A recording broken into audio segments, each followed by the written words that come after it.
What's up? Shit. First off, I'd like to apologize to everyone who expected a timely video last week. One of us who's not black didn't upload the file in time. Shocker. Because you expected to be the untimely guy. Yeah, somebody almost got cussed out at 11 o'clock, but somebody just said, I'm done! And hung up the phone. I'm like, what do you mean you didn't? I was so... George, I'm telling you what. I was so tired, and I'm like going... What? I'm going to be up till 4 in the morning. It was so funny. And I'm like, I'm just going to bed. But anyway, whatever. Yeah, we got it done. When I came back up to bed, I got cussed out by Jessie. She's like, what the fuck were you doing? She's like, are you stupid? I'm like, all right, thanks. Right. Yeah, Go, Jessie. Yeah, anyway. She was definitely on your side on that one. UFC 166, George. I mean, it was an incredible card. I'm hammered. I'm so hammered. I'm hammered. George just texted me, and I'm like, yeah. I'm so hammered. I was lit up during it, but with all that being said, it was a great card, man. Dana White's gone on record and said this is the best pay-per-view ever in the history of Everdom. And you know what? A lot of people agree with him. I mean, a lot of people. I think you have. I think you have 2 fights on this card that are going to be battling neck and neck for Fight of the Year. Yeah, I mean, and then I guess let's just start with the preliminary card. I mean, one big thing we didn't see coming is KJ Noon showed up and got the unanimous decision over Soropoulos, and then Jessica I defeated Sarah Kaufman, and then Hector Lombard looked crazy. You want to talk about... look, we always talk about how GSP looks grainy and his skin looks thin, and if you've ever seen bodybuilding, which, Kevin's come from, Hector Lombard could walk on stage and no shit, I would seriously compete and be high level. I mean, that dude's skin was paper thin and grainy. His muscle, he looked like a fucking cartoon character at $170. He did. He was so dry, man. And I mean, obviously now he knows, and he said he feels comfortable at welterweight now. He wish he had kind of made the cut to welterweight a little bit earlier, but he put it on Nate Marquardt fast. Yeah, Marquardt's he did not play. What the fuck is going on? Had no answer for his power or his speed. He didn't even attempt to take down. He just. Lombard's going to be nasty at $170. And look, I was somebody who was not singing his praises when he came over from Bellator, and he disappointed in his first fight, knocked out a Cain in his second fight, and then this is his third fight and his first one at $170, and he looked very impressive. Yeah, I mean, you look at it, and like we said it last week, we touched on it a little bit. It's like all of a sudden this welterweight class, and it's getting deep.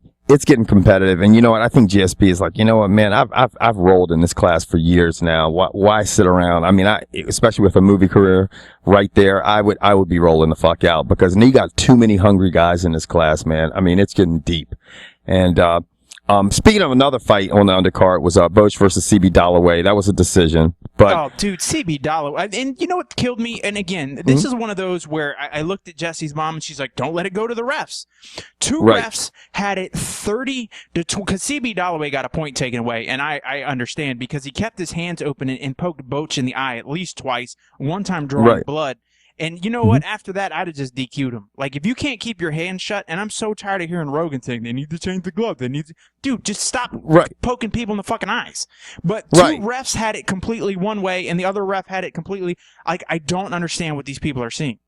I mean, it was 30-26, 27-29, 30-26.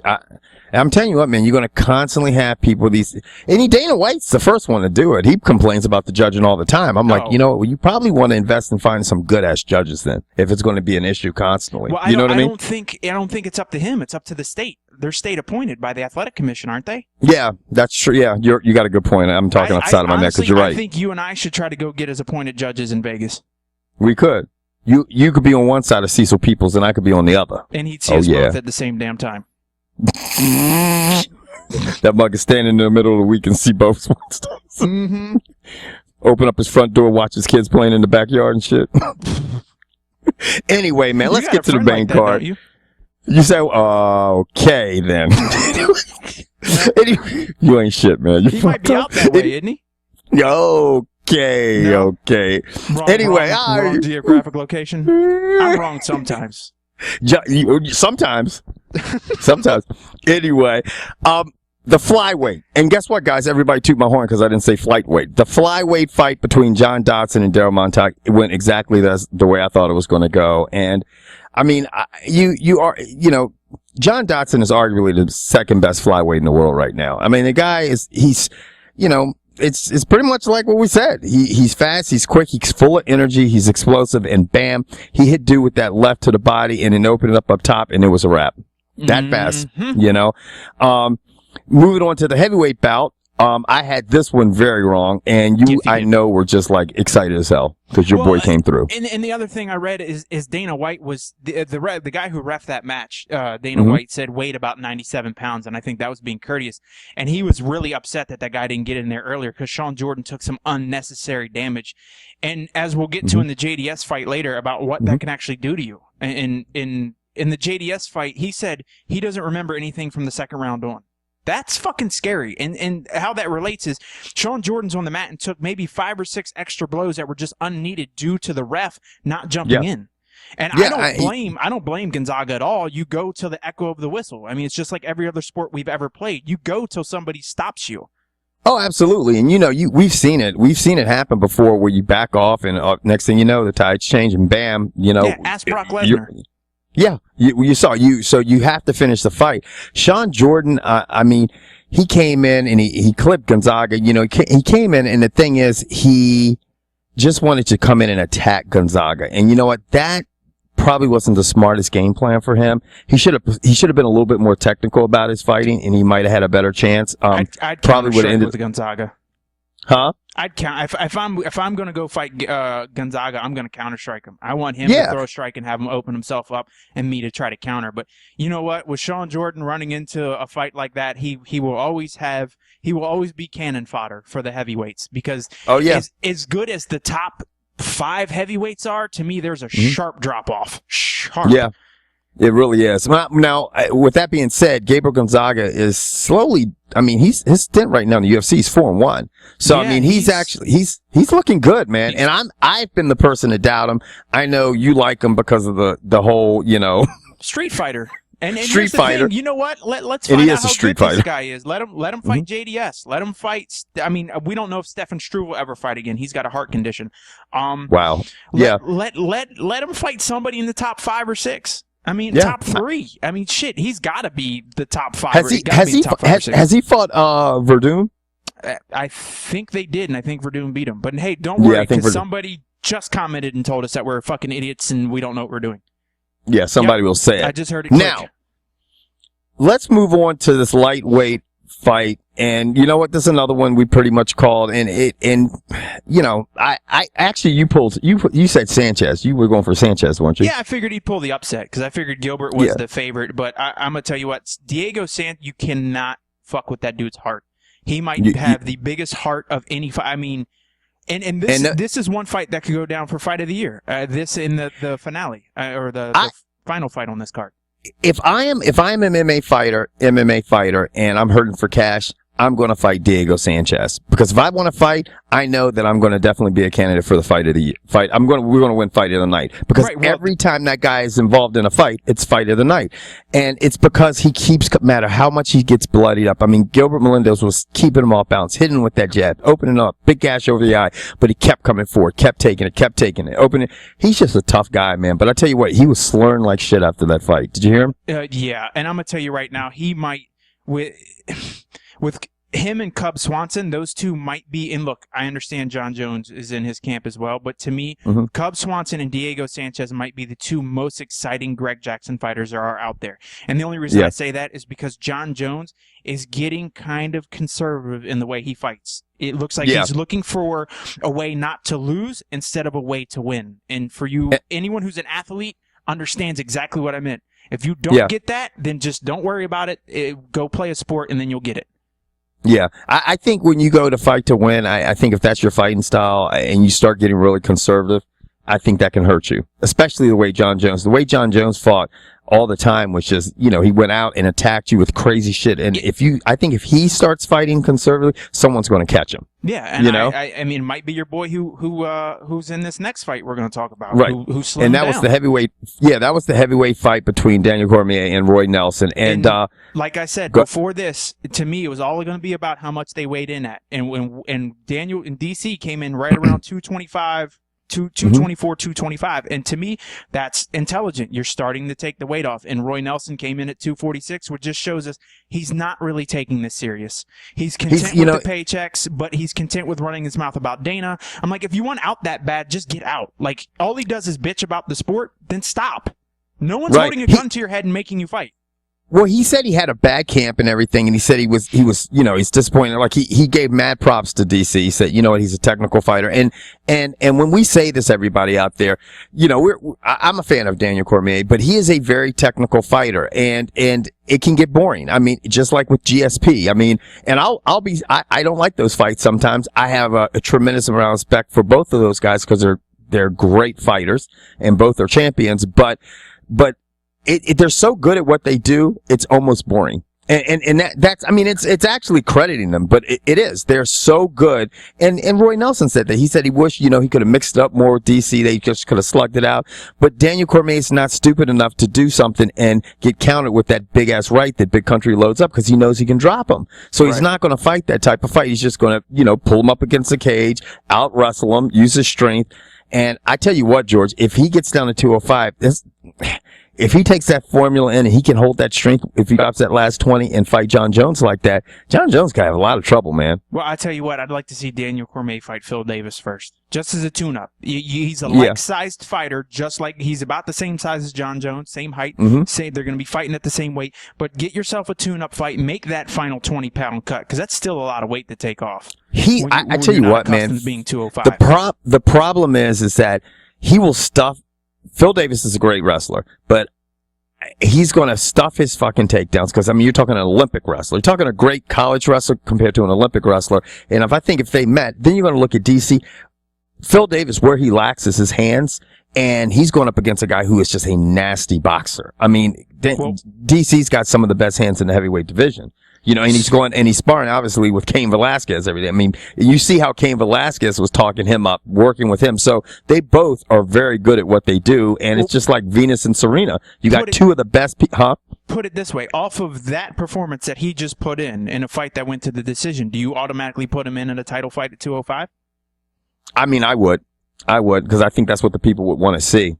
I mean, and I think, obviously he hasn't lost as a heavyweight, so why not? I mean, he would be the next to fight Velasquez. If you think about it, why not? Why doesn't he get the fight with Velasquez? So if he's willing to drop 205, then give him the shot at John Jones. I think that's one of the ways where it can be legitimate. I think the way Chael Sonnen talked himself into fights and stuff, I mean, if you're going to give Chael Sonnen the fight for talking himself in a fight, and now you've got Daniel Cormier, who's a legitimate contender in the heavyweights, has not been beat, and he makes it to 205, I say, give him a shot right away.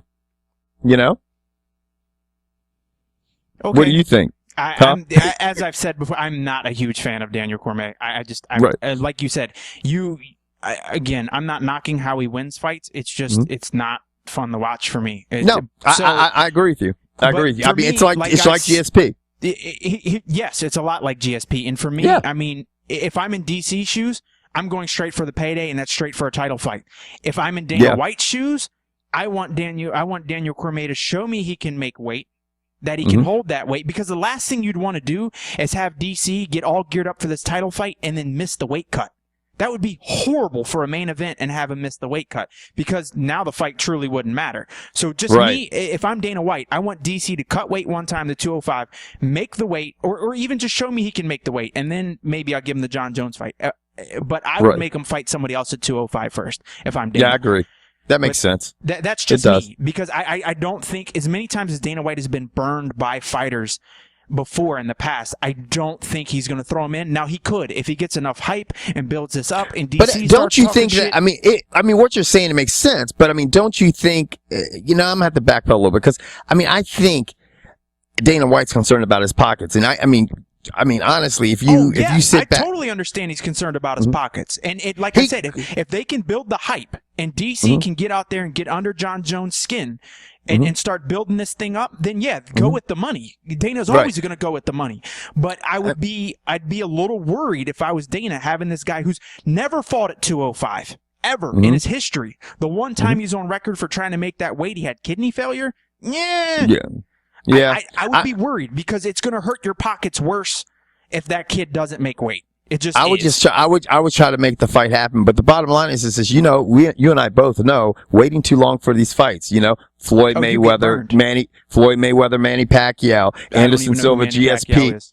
Right, exactly. There you go. Anderson Silva, Manny GSP. Pacquiao, the guy on the pier telling the dude, the plane boss, the plane? He's fucked up, man. I hope that little 5'7" mug stills you in your jaw. Let's move on to the heavyweight fight, Shorty. Cain Velasquez did what he had to do. He got wobbled in the first round. JDS went on him, hurt him, it looked like, and buckled his knees and everything. But really, 2, 3, 4, and 5 were all Cain Velasquez, and he pretty much dominated the fight. And he had Junior dos Santos in trouble several times during the fight, where it could almost been stopped. It looked absolutely an amazing fight. I don't know how JDS made it out of the third and the fourth. I said earlier, he was hitting the head so hard that he thought the fight ended in the second round. That means after the second round, 3, 4, and 5, his corner said he was on autopilot. And that's why you train and you drill and you do the same shit over and over. How many times have you run a 28 sweep in your life? Exactly. Yeah. I mean, seriously, you and I could sit there and close our eyes and tell you where everyone goes on a 28 sweep, because everyone has some variation of a sweep to the right. Both guards pull. It's just, and that's what happened. Yeah, guards pull. Yeah, JDS's lights went out and he just went in the autopilot for 15 minutes almost, which is amazing. Yeah. It's funny, man, because really when you look at it, it's like, those are the two best guys out there right now. Yeah, obviously somebody else top heavyweights in the world. Period. Yeah, they're there, and they're probably, and you can arguably say DC could be up in there because of the way he fights. Now he is, like we said, he's not the most entertaining fighter. I think he was more entertaining in Strikeforce when he was hungry. I think now that he's got when he was what? In Strikeforce when he was hungry.